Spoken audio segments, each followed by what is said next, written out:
एक दिन बुद्ध प्रातः भिक्षुओं की सभा में पधारे। सभा में प्रतिचारक उनके शिष्य यह देख चकित हुए कि बुद्ध पहली बार अपने हाथ में कुछ लेकर आए थे। उनके हाथ में एक रुमाल था।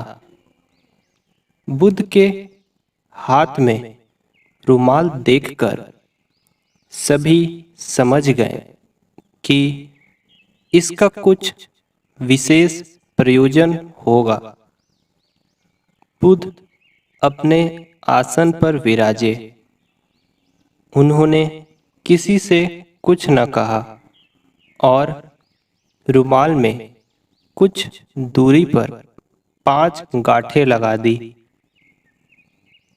सब उपस्थित यह देख मन में सोच रहे थे कि अब बुद्ध क्या करेंगे, क्या कहेंगे। बुद्ध ने उनसे पूछा, कोई मुझे यह बता सकता है कि क्या यह वही रुमाल है जो गांठें लगने के पहले था? सारिपुत्र ने कहा, इसका उत्तर देना कुछ कठिन है। एक तरह से देखे तो रुमाल वही है, क्योंकि इसमें कोई परिवर्तन नहीं हुआ है। दूसरी दृष्टि से देखें तो पहले इसमें 5 गांठ नहीं लगी थी, अतः यह रुमाल पहले जैसा नहीं रहा। और जहाँ तक इसकी मूल प्रकृति का प्रश्न है, वह अपरिवर्तित है। इस रुमाल का केवल बाह्य रूप ही बदला है। इसका पदार्थ और इसकी मात्रा वही है।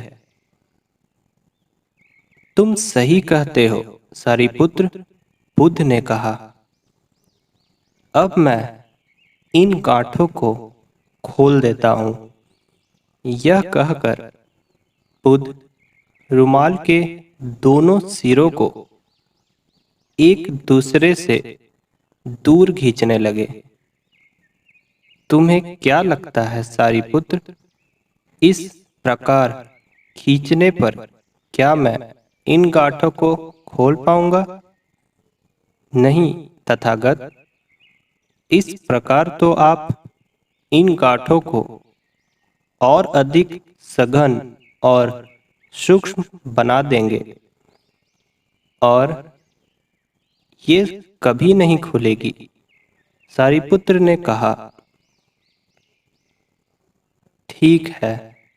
बुद्ध बोले, अब तुम मेरे अंतिम प्रश्न का उत्तर दो कि इन गांठों को खोलने के लिए मुझे क्या करना चाहिए?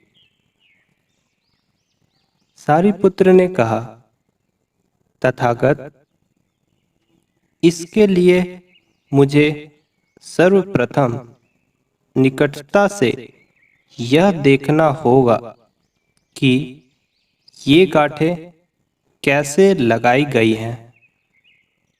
इसका ज्ञान किए बिना मैं इन्हें खोलने का उपाय नहीं बता सकता। तुम सत्य कहते हो सारिपुत्र, तुम धन्य हो, क्योंकि यही जानना सबसे आवश्यक है। आधारभूत प्रश्न यही है। जिस समस्या में तुम पड़े हो, उससे बाहर निकलने के लिए यह जानना जरूरी है कि तुम उससे ग्रस्त क्यों कर हुए। यदि तुम यह बुनियादी व मौलिक परीक्षण नहीं करोगे तो संकट अधिक ही गहराएगा। लेकिन विश्व में सभी ऐसा ही कर रहे हैं। वे पूछते हैं, हम काम, क्रोध, लोभ, मोह, अहंकार, परिग्रह आदि आदि वृत्तियों से बाहर कैसे निकलें? लेकिन वे यह नहीं पूछते कि हम इन वृत्तियों में कैसे पड़े।